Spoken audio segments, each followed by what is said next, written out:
اللهم صل على سيدنا ومولانا محمد وعلى آله وصحبه وبارك وسلم.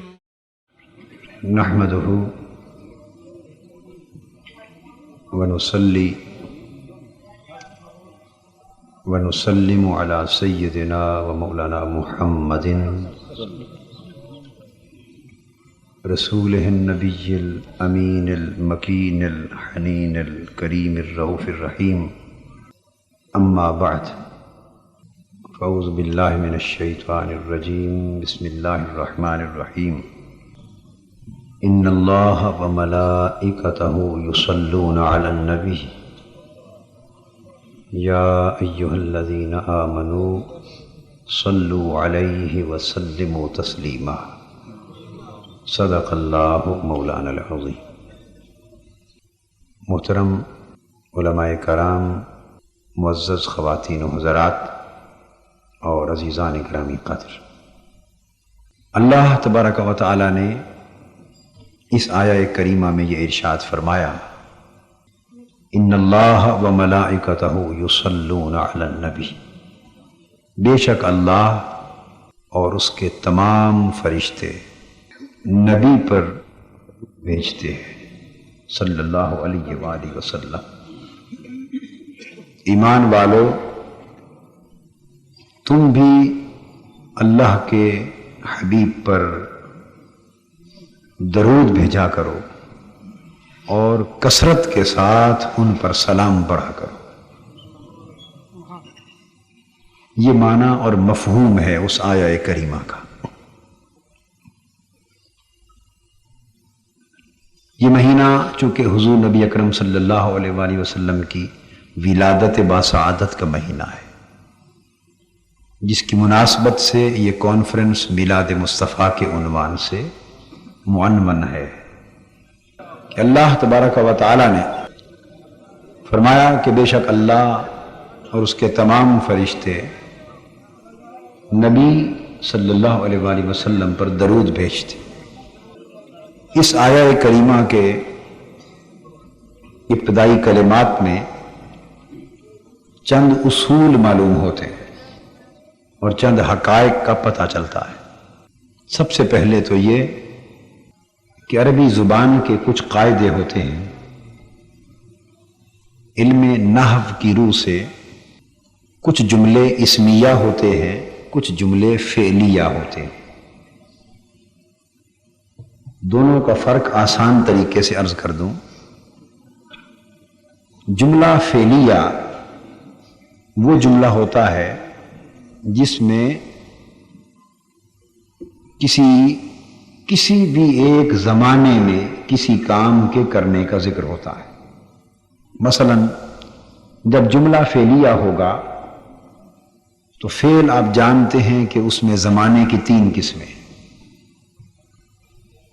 فعل میں یہ زمانہ ماضی ہوتا ہے، جو کام ماضی میں ہوا اور گزر گیا. یہ توجہ طلب ہے یہ بات. ماضی کے زمانے میں ہوا جو کام اور گزر گیا اور اب نہ ہو رہا ہو، اس کے لیے فعل ماضی استعمال ہوتا ہے. جو کام موجودہ زمانے میں ہو رہا ہو، ماضی میں نہ تھا، اس کے لیے فعل حال استعمال ہوتا ہے. جو کام نہ پہلے ہوا نہ آج ہو رہا ہو بلکہ آئندہ مستقبل میں ہو، تو اس کے لیے فعل مستقبل استعمال ہوتا ہے. تو 3 ہی زمانے ہیں. جو زمانہ گزر گیا اسے ماضی کہتے ہیں، جو زمانہ موجود ہے اس وقت اسے حال کہتے ہیں، جو زمانہ آگے آئے گا اسے مستقبل کہتے ہیں. جب جملہ فعلیہ ہوگا تو اس میں یقیناً وہ کام جس کا ذکر ہوگا، وہ کام اس کا تعلق کسی نہ کسی ایک زمانے سے ہوگا. میں آپ کو مثال دیتا ہوں. اگر کہا گیا اس نے مارا، یا یوں کہیے کہا جائے کہ اس نے پڑھا، تو اس نے پڑھا یا اس نے کھانا کھایا یا وہ کھیلا، اس کا مطلب یہ ہے کہ وہ کل، پرسوں، ہفتہ پہلے، مہینہ پہلے کسی وقت اس نے پڑھا تھا، اس نے کھانا کھایا تھا، وہ سویا تھا، مگر اب وہ نہیں پڑھ رہا، اب وہ کھانا نہیں کھا رہا، اب وہ نہیں کھیل رہا. اگر اس وقت کام کر رہا ہو تو آپ کہیں گے وہ کھانا کھاتا ہے، وہ کھیلتا ہے، وہ پڑھتا ہے. اس کا مطلب ہوگا کہ یہ کام وہ اس وقت کر رہا ہے. اگر کہا جائے کہ وہ کھانا کھائے گا، کھیلے گا، پڑھے گا، تو اس کا مطلب یہ ہوا کہ وہ آئندہ آنے والے کسی وقت میں ایسا کرے گا. یہاں تک تو بات آپ سمجھ گئے نا. اس کو فعل جملہ فعلیہ کہتے ہیں. تو جملہ فعلیہ کا مطلب یہ ہے کہ یا تو وہ کام گزرے ہوئے زمانے میں ہوا اور اب نہیں ہو رہا، یا آج ہو رہا ہے تو پہلے نہیں ہوا تھا اور آئندہ بھی نہیں ہوگا، یا آئندہ ہوگا تو اس کا مطلب یہ ہے کہ اب نہیں ہو رہا. تو جملہ فعلیہ کسی ایک زمانے کے ساتھ کام کو محدود کر دیتا ہے. اور اس کے برعکس دوسری قسم ہے جملے کی، اسے جملہ اسمیہ کہتے ہیں. جملہ اسمیہ، میں اس کی فنی تعریف کی طرف نہیں جا رہا کیوں وہ بات مشکل ہو جائے گی. میں اس انداز سے بات سمجھا رہا ہوں کہ جو شخص ایک دن بھی سکول نہ گیا ہو اسے بھی سمجھ آ جائے. کیونکہ بات آپ کے سروں سے اوپر گزار کے چلے جانے کا مقصد تو کوئی نہ ہوا، تو پھر میں نہیں آتا تو بہتر تھا. تو جملہ اسمیہ وہ ہوتا ہے اس میں کوئی ایک زمانہ شرط نہیں ہوتا، وہ سارے زمانوں پر حاوی ہوتا ہے، سارے زمانوں پر. اسمیہ جملے میں جو گزر گیا زمانہ وہ بھی شامل، جو موجود ہے وہ بھی شامل، جو مستقبل میں آئے گا وہ بھی شامل. اب اس آیت کریمہ کی طرف آئیے. اس آیت کریمہ میں اللہ پاک نے فرمایا ان اللہ وملائکتہ یصلون علی النبی. یہ جملہ اسمیہ ہے، جملہ فعلیہ نہیں ہے. مطلب یہ ہے کہ بے شک اللہ اور اس کے فرشتے نبی پر درود و سلام بھیجتے ہیں. یہ جملہ فعلیہ نہیں ہے، اسمیہ ہے. اس کا مطلب یہ ہوا کہ اللہ کا اپنے نبی پر درود و سلام بھیجنا کسی ایک زمانے کا کام نہیں. ایسی بات نہیں کہ وہ پہلے کسی زمانے بھیجتا تھا اور اب نہیں بھیجتا. یہ ایسی بھی بات نہیں کہ اللہ اور اس کے فرشتے آج اپنے نبی پر درود و سلام بھیجتے ہیں، پہلے نہیں بھیجتے تھے، یا آئندہ بھیجیں گے آج نہیں بھیجتے. یا جملہ اسمیہ کا معنی یہ ہے کہ کوئی زمانہ آج تک ایسا نہیں گزرا جس میں اللہ نے حضور پر درود و سلام نہ بھیجا.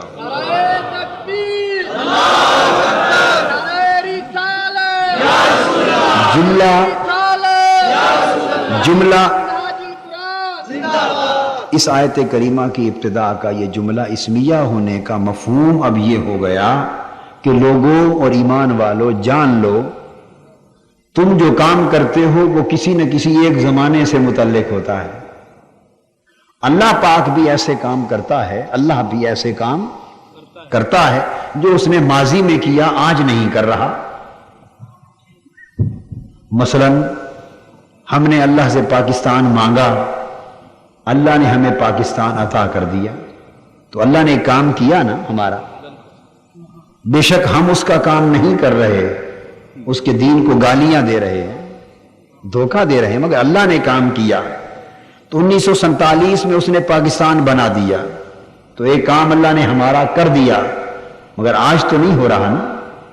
اللہ نے زمین آسمان پیدا کر دیے، آج تو نہیں پیدا ہو رہے.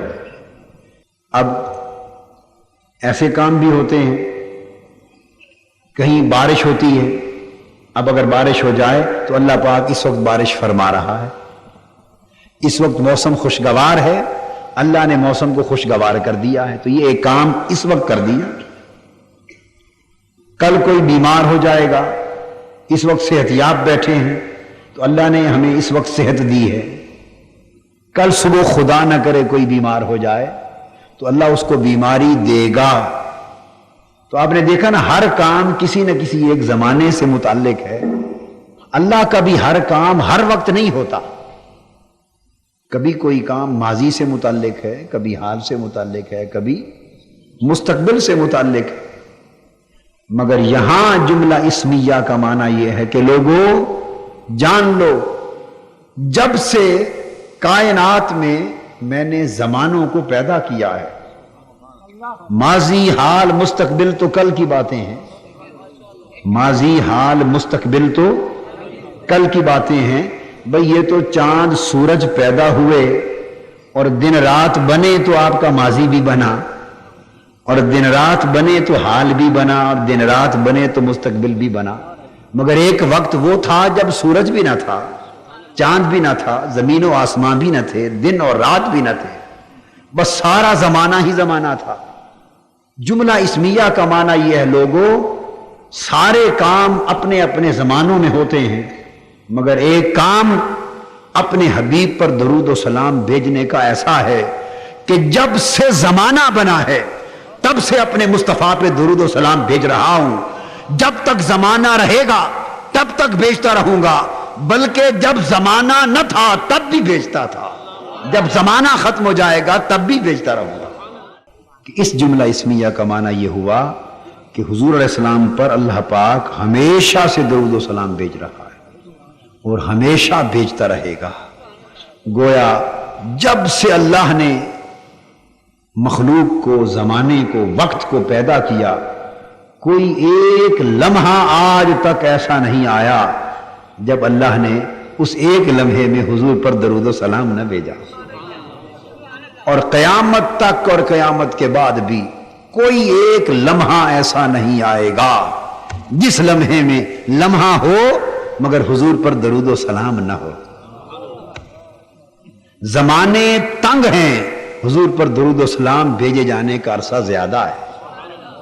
یہ تو پہلا نقطہ ہے جو اس آیت کریمہ کے جملہ اسمیہ سے ہمیں معلوم ہوا۔